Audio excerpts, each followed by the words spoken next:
I never thought I would lose myself for a man. I'm the kind of woman who knows exactly what she wants and how to achieve it. Throughout my younger years, I threw myself into work like a whirlwind, conquering every goal I set for myself step by step.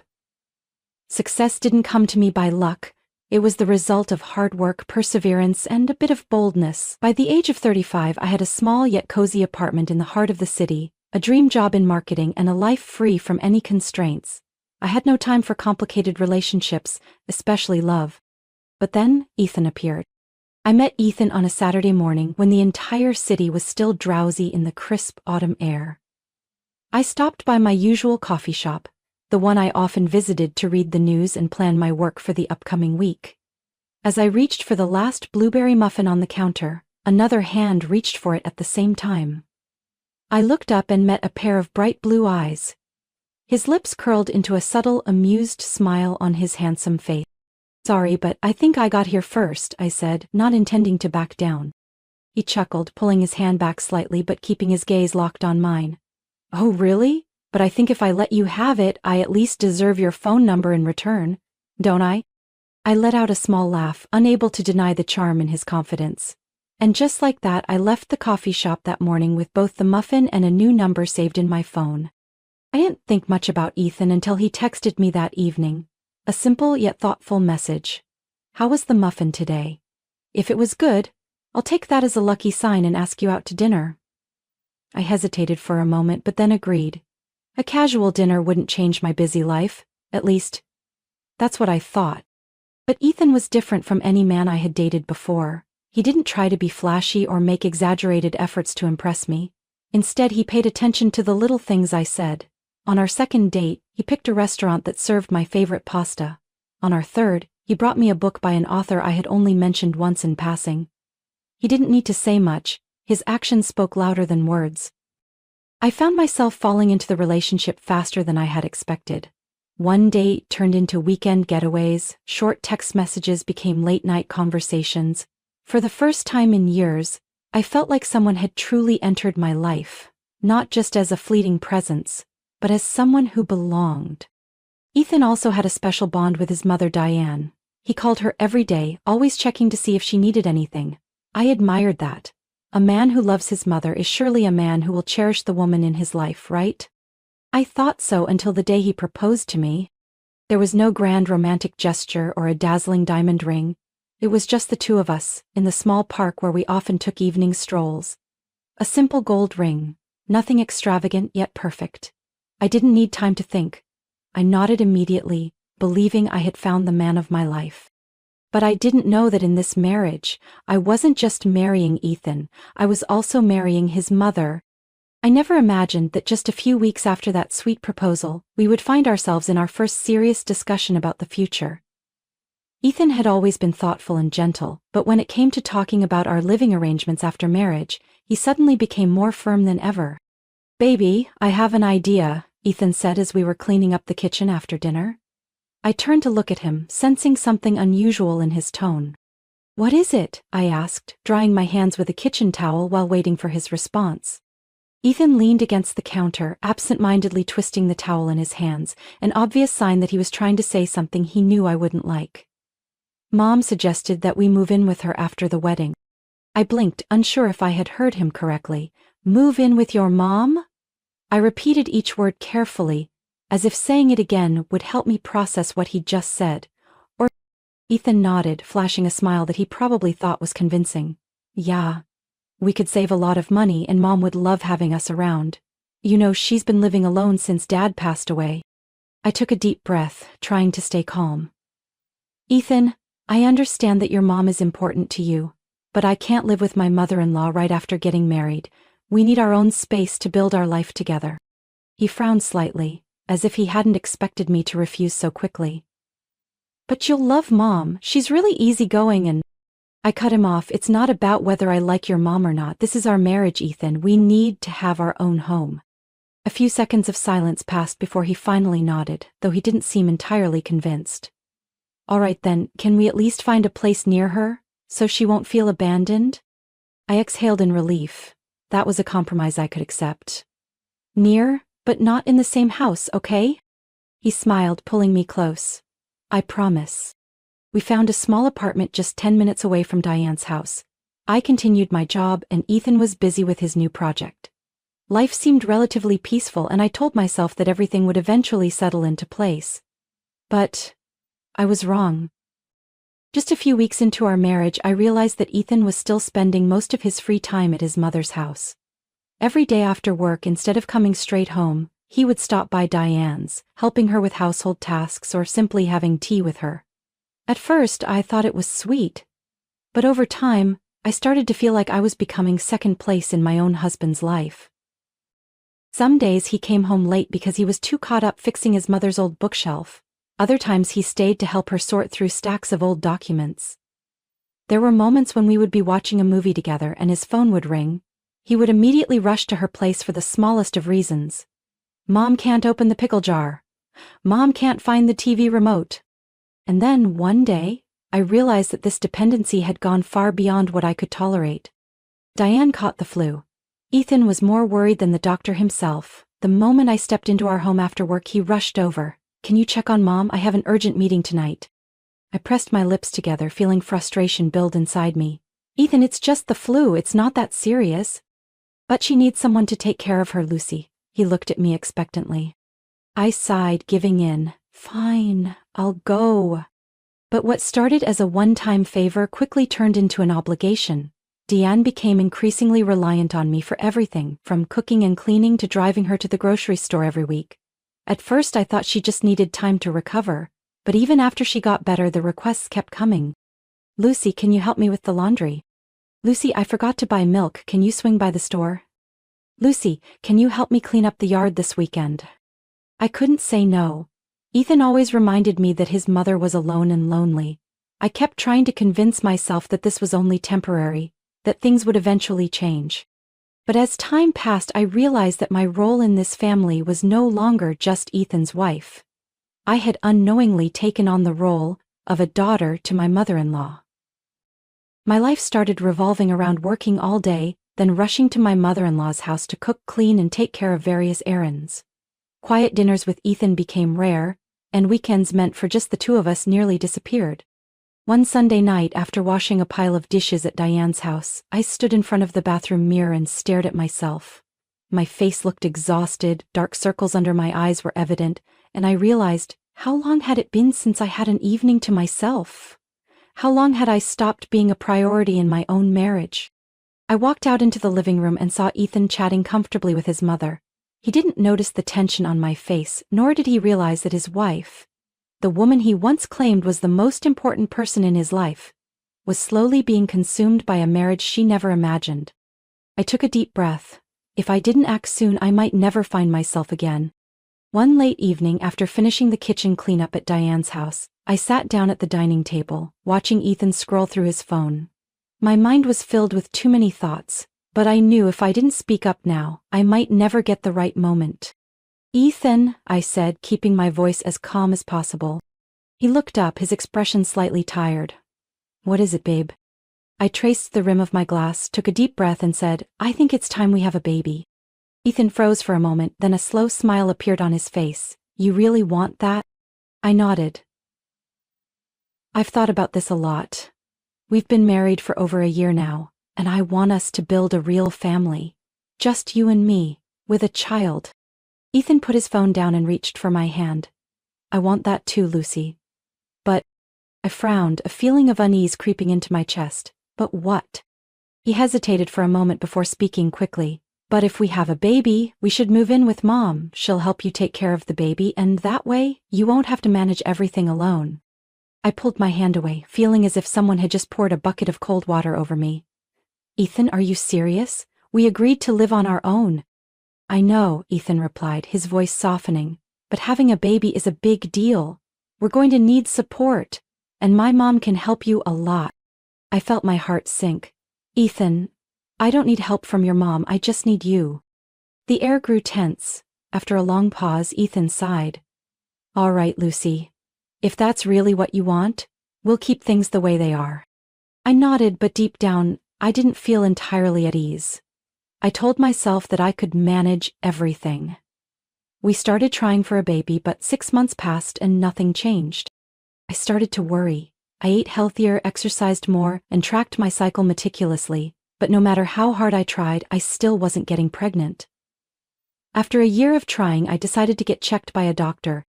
The doctor sat across from me, his face serious as he reviewed my test results. "Lucy," he said slowly, "your body shows signs of a hormone commonly found in birth control pills." I froze. "I'm sorry, but I don't take birth control." He raised an eyebrow. "Are you sure? Because the hormone levels in your blood indicate consistent use over a long period of time." A wave of dizziness hit me. I shook my head firmly. "No, I've never taken it. My husband and I have been trying to conceive." The doctor studied me for a moment before nodding slightly. "There might have been a mix-up with some supplements or vitamins you're taking. I suggest checking everything you've been consuming carefully." I left the clinic in a daze. That evening, as usual, I stopped by Diane's house. While cleaning up in the kitchen, my eyes caught sight of a blister pack discarded in the trash. My stomach dropped when I realized it wasn't just any medication. It was birth control. My hands trembled as I picked it up. Turning around, I looked at Diane, who was sitting comfortably on the couch, completely unaware that I had just uncovered a devastating secret. "Mrs. Diane," I said, trying to keep my voice steady. "Whose pills are these?" She startled, her eyes darting quickly to the package in my hand. "Oh, that must be old. I don't really remember." "Really?" I stared at her. "Because my doctor told me that my body has hormones from birth control, and I've never taken it." Diane remained silent for a long moment. Then she sighed, her voice carrying a hint of exhaustion. "Lucy, you have to understand.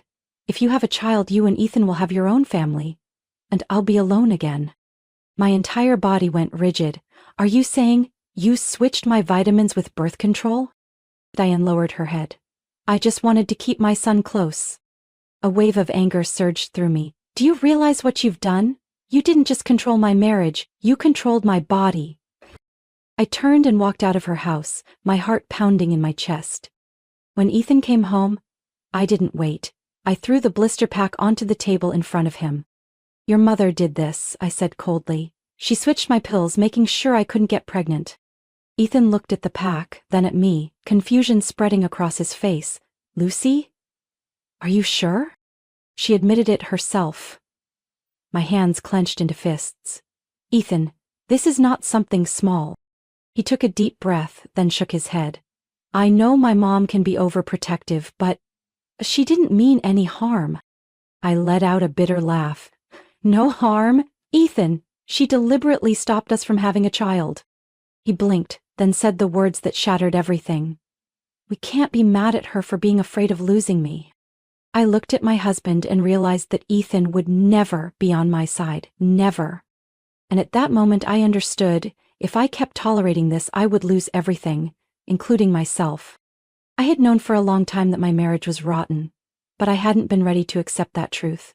Until the day I discovered Ethan's final betrayal. After the birth control incident, I withdrew. I stopped visiting Diane as often, stopped trying to maintain the illusion of a happy marriage. I focused on my job, saving every penny I could. The rental income from my apartment remained my only financial safety net. I knew I needed an exit plan, an escape, if everything truly fell apart. And then I got pregnant. After all the obstacles, after a year of battling between hope and disappointment, I was finally carrying a tiny life inside me. I thought Ethan would be thrilled, but the reality was much more bitter than I had expected. When I told him the news, he smiled faintly, but the excitement I had hoped for was nowhere to be found. "That's great, babe," he said, but his voice was empty.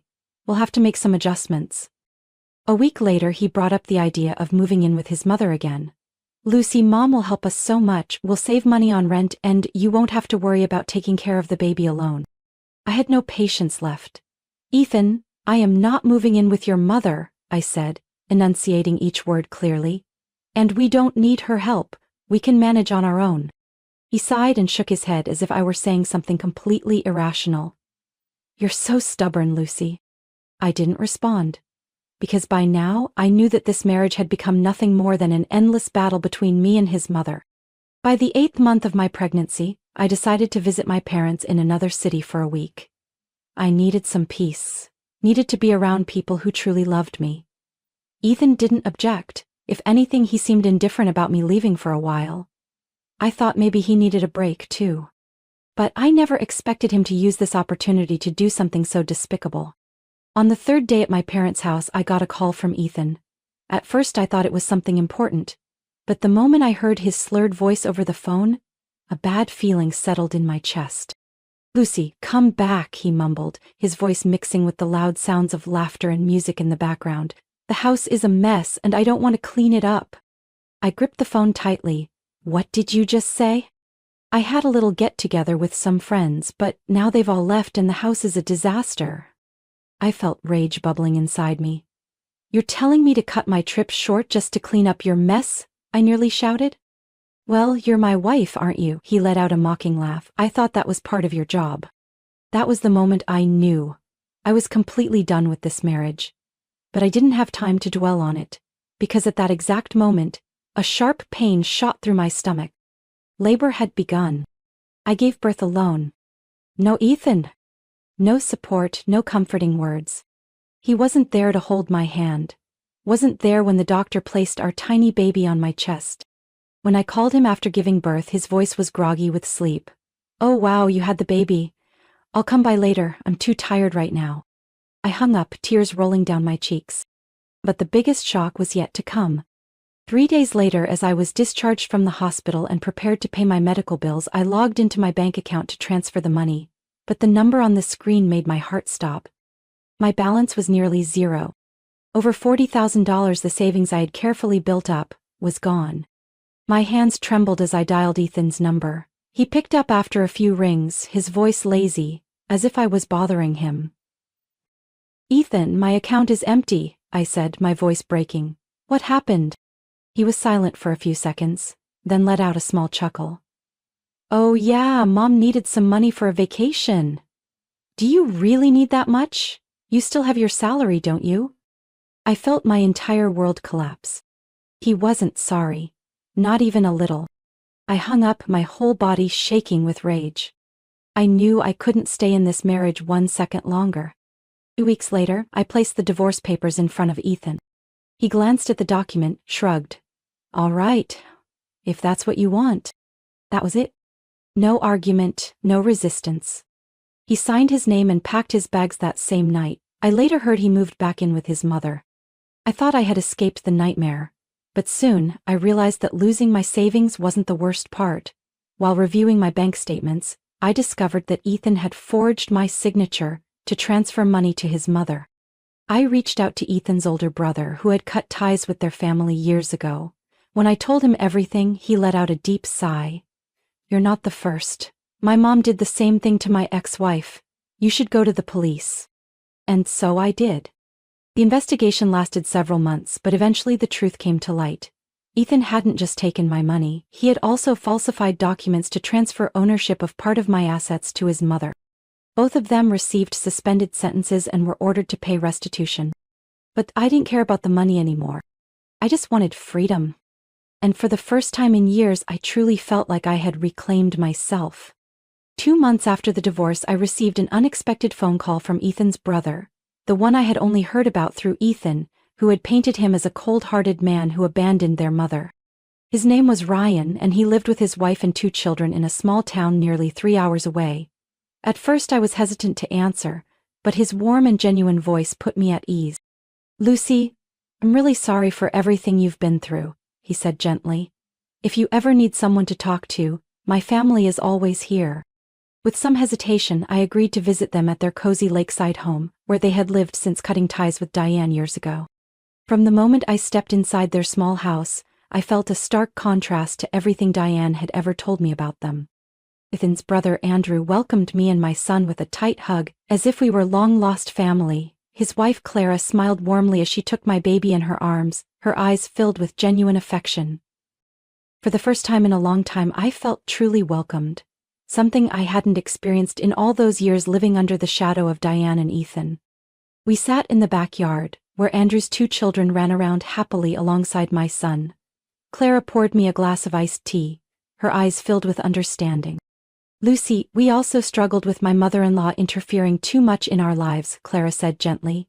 Diane always wanted control over everything, including our finances. It nearly tore our marriage apart. I glanced at Andrew, who looked distant for a moment. My mom isn't a bad person, but she's terrified of being alone and always wants to be in control. I had to choose between my own family and her. At first it was painful, but I eventually realized that the people closest to me had to come first.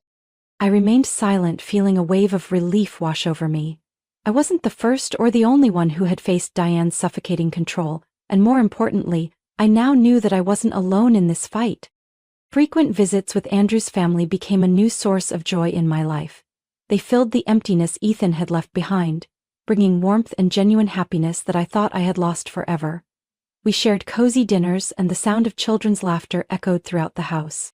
One evening, as we all gathered in the backyard, Andrew placed a reassuring hand on my shoulder and said sincerely, "Lucy, you're not alone. You made the right choice by breaking free from that cycle. Now you've found your real family." Watching my son play joyfully with his cousins, I smiled softly. For the first time, I felt truly at peace and happy. But deep down, I knew my journey to finding true peace wasn't completely over yet. Life doesn't always go the way we expect, but sometimes painful experiences lead us to something better. Lucy once believed that love and marriage would bring her happiness, but she never imagined being trapped in a toxic relationship where control and betrayal overshadowed genuine love. Yet she found the courage to stand up, fight for her freedom, and protect her son. Her journey is a reminder that family isn't about blood. It's about the people who love and cherish us unconditionally. What do you think about Lucy's journey? Did she make the right decision by leaving a toxic marriage to reclaim happiness for herself and her son? Share your thoughts in the comments, and don't forget to follow the channel for more meaningful stories about family and life.